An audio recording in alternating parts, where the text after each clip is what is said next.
1906 வருடம் ஆகஸ்ட் 25ஆம் தேதி காங்கேயநல்லூர்ல வீர சைவ மரபைச் சேர்ந்த மல்லையதாச பாகவதருக்கும் கனகவல்லி அம்மையாருக்கும் 4வதாக ஒரு ஆண் குழந்தை பிறக்குது. கிருபானந்த வாரின்னு குழந்தைக்கு பெயர் சூட்டப்படுது.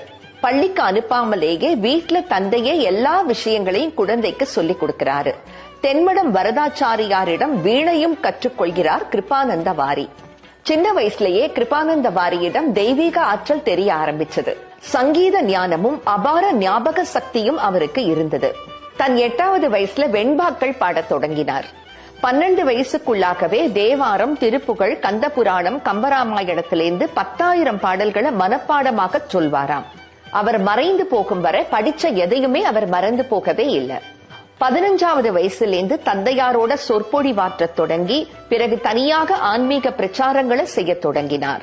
பேச்சு வழக்கை ஒட்டியிருந்த கிருபானந்த வாரியின் ஜனரஞ்சகமான சொற்பொழிவுகள் பாமர மக்களையும் சரி படிச்சவங்களையும் சரி ஒரு சேர ஈர்த்தது.